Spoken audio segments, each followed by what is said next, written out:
Acharapakkam sub register ஆஃபீஸில் சருப்பதிவாளர் அவர்களை சந்தித்து ஒரு புகார் மனு அளித்திருக்கிறோம். அந்த புகார் மனுவுடைய சாராம்சம் என்னவென்றால், பல நூறு ஆண்டுகளாக இந்த அச்சரப்பாக்கத்தில் 252வது எண்ணாக பதிவு செய்யப்பட்டிருக்கிற வக்ஃபு நிலம், வக்ஃபுனுடைய GS 123, அதை கடந்த 10-20 வருடங்களாக சில சமூக விரோத சக்திகள் ஆக்கிரமித்து சில கட்டிடங்களை கட்டி இஸ்லாமியர்கள் பயன்படுத்தக்கூடிய அந்த இடத்தை அவர்கள் தவறான முறையில் பணம் சம்பாதிப்பதற்காக பயன்படுத்தி கொண்டிருக்கிறார்கள். அதற்கு இங்கிருக்கிற சில அச்சரப்பாக்கத்தில் உள்ள இஸ்லாமிய கைக்கூலிகளும் பணத்திற்கு ஆசைப்பட்டு இந்த சமுதாயத்தினுடைய நன்மைக்கு எதிராக அவர்கள் தொடர்ந்து செயல்பட்டதினால் இங்கு இருக்கக்கூடிய ஏழை பாளைகள் கதறிக் கொண்டிருந்த நிலையில் எங்களிடத்தில் செங்கல்பட்டு மாவட்டத்தில் உள்ள பெரும்பான்மை இஸ்லாமிய மக்கள் தொடர்ந்து புகார் அளித்து வந்தனர். மத்திய அரசு அமெண்ட்மெண்ட் ஆக்ட் வக்ஃபு என்ற இந்த திருத்த சட்டத்தை கொண்டு வந்த பிறகு மிகப்பெரிய அளவிற்கு வட மாநிலங்களில் வக்ஃபு சொத்தை கணக்கிட்டு யாரெல்லாம் வக்ஃபு சொத்தை அபகரித்து வைத்திருக்கிறார்களோ அந்த அபகரிப்பிலிருந்து மீட்டு இஸ்லாமிய மக்களுக்கு, குறிப்பாக ஏழை மக்கள் பயனளிப்பதற்காக அந்த சட்டத்தின் மூலம் நடவடிக்கை எடுக்கப்பட்டு வருகிறது. அப்படிப்பட்ட சட்டத்தை தமிழக அரசும் எடுக்க வேண்டும் என்று சொன்ன பொழுது தமிழக அரசு, கடந்த முந்தைய அரசும் இன்றைக்கு தமிழக முதல்வராக இருக்கிற திரு ஜோசப் விஜய் அவர்களும் எதிர்த்தார்கள். ஆனால் இவர்களாவது நீதி செலுத்துவார்கள்னா இவர்களிடத்திலும் அந்த நீதி கிடைக்கல.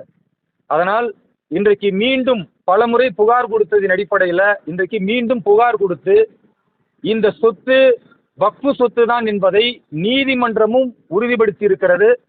யார் அபகரித்து வைத்திருக்கிறார்கள் அவர்கள் நீதிமன்றம் சென்ற பொழுது நீதியரசர் வக்ஃபு சொத்துக்களுக்காக நீங்கள் எவ்வாறு வர முடியும் என்று அவர்களுடைய அந்த கோரிக்கையை நிராகரித்திருக்கிறார். உடனடியாக வக்ஃபு வாரியம் இந்த சொத்தை கையகப்படுத்த வேண்டும் என்று சொல்லியிருக்கிறார்.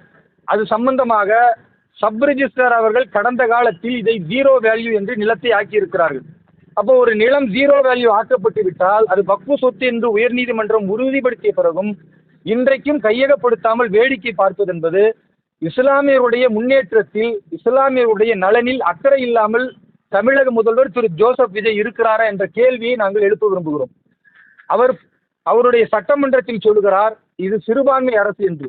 சிறுபான்மை அரசு என்று வாயளவில் சொல்லாமல் அவர் உண்மையாகவே சிறுபான்மை மக்களின் அந்த எதிர்காலத்தின் மீது நம்பிக்கை இருக்குமே ஆனால், அவருடைய சொத்துக்களை பாதுகாக்க வேண்டும் என்ற அக்கறை இருக்குமே என்றால் உடனடியாக அச்சரப்பாக்கத்தில் இருக்கிற இந்த GS 123 என்கிற இந்த நிலத்தை மீட்டெடுக்க வேண்டும்.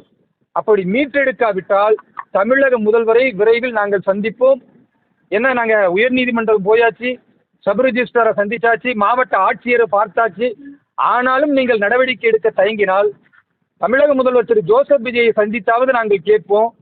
அதற்கும் நீதி கிடைக்காவிட்டால் இந்த 1 மாத காலத்திற்குள் எந்த முன்னெடுக்கையும் எடுக்காவிட்டால் நிச்சயமாக அடுத்த மாதம் ஜோசப் விஜய் அவர்களுடைய வீட்டிற்கு முன்னால் ஒரு மாபெரும் முற்றுகையை நாங்கள் நிலைநிறுத்தி இஸ்லாமியர்களுக்கு எதிராக, சிறுபான்மை மக்களுக்கு எதிராக இந்த தாவேக அரசு செயல்படுகிறது என்ற உண்மையை மக்களுக்கு எடுத்துச் செல்வோம். மாவட்டம் 1000க்கும் மேற்பட்ட ஏக்கர் நிலங்கள் அபகரிப்பில் இருக்கிறது. அதில் குறிப்பாக இந்த நிலத்தை பொறுத்த வரைக்கும் நாங்கள் கடந்த காலத்தில் முயற்சி செய்து இது சம்பந்தமாக மனு கொடுத்து மாவட்ட ஆட்சியர் மூலமாக சென்ற பிறகு அந்த நிலம் 0 வேல்யூ ஆக்கிட்டாங்க. அப்போ இது சம்மந்தப்பட்டவர்களுக்கு சொந்தம் இல்லைன்னு ரொம்ப தெளிவாக இருக்குது. ஆனாலும் சம்மந்தப்பட்டவர்கள் அந்த இடத்துல இருந்து வெக்கேட் பண்ணலை. அப்போ மறுபடியும் நீதிமன்றத்துக்கு நாங்கள் போகிறோம். அவர்களும் நீதிமன்றத்துக்கு போய் இது எந்த சொத்து என்பதற்கு இவர்கள் என்னெல்லாம் பொய்யா டாக்குமெண்ட் தயாரித்து வச்சுருந்தாங்களோ அந்த டாக்குமெண்ட் எல்லாம் சப்மிட் பண்ணாங்க. ஆனால் நீதியரசர் அது அத்தனையும் போலியான ஆவணங்கள் என்பதை தெளிவுபடுத்தி உடனடியாக வக்ஃபு வாரியம் இதை கையகப்படுத்த வேண்டும், வக்ஃபு சொத்துக்காக நீங்கள் வரக்கூடாது என்று கண்டித்திருக்கிறார். இப்போ இவ்வளவு தெளிவாக இருந்தோம் முந்தைய அரசும் அதன் மீது நடவடிக்கை எடுக்கலை, இன்றைக்கு இருக்கிற தாவேக அரசும் நடவடிக்கை எடுக்கலைன்னா அப்போ இது இஸ்லாமியர்களை ஏமாற்றுவதற்காகத்தான் திரு ஜோசப் விஜய் தலைமையிலான அரசு செயல்படுகிறதா என்பது எங்களுடைய கேள்வி. வக்ஃபு சொத்துக்கள் பாதுகாக்கப்பட வேண்டும்.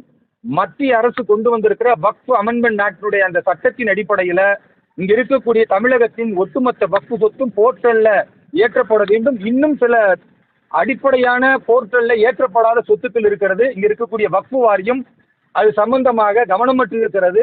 வக்ஃபு வாரியத்திற்கு இன்னும் சேர்மன் நியமிக்கப்படல. கடந்த காலத்துல வக்ஃபு வாரியம் கொள்ளையடிக்கக்கூடிய வாரியமா இருந்தது. இஸ்லாமிய மக்களுடைய சொத்துக்களை அபகரிக்கக்கூடிய வாரியமாக இருந்தது. அப்படி இருக்கக்கூடாது. இன்றைக்கு மத்திய அரசு சொன்ன வழிகாட்டுதலின் அடிப்படையில் வக்ஃபு வாரியத்துல முறையாக நிர்வாகிகளை அமைத்து, முறையாக சேர்மனை அமைத்து இந்த சொத்துக்கள் அத்தனையும் மீட்டெடுக்க வேண்டும் என்பது எங்களுடைய கோரிக்கை.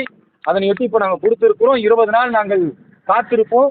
இந்த மாவட்டத்தினுடைய ஆட்சியர், இங்க இருக்கக்கூடிய சப் ரிஜிஸ்ட்ரார் தலைமையில அந்த நிலத்தை கையகப்படுத்த வேண்டும். அப்படி இல்லாவிட்டால் தமிழக முதல்வர் திரு ஜோசப் விஜய் அவர்களை சந்தித்து மீண்டும் முறையிடுவோம். அதற்கும் நீதி கிடைக்காவிட்டால் ஒரு மாபெரும் முற்றுகையை அவருடைய இல்லத்திற்கு எதிராக நாங்கள் இஸ்லாமியர்களோடு நிகழ்த்து காட்டுவோம். நன்றி.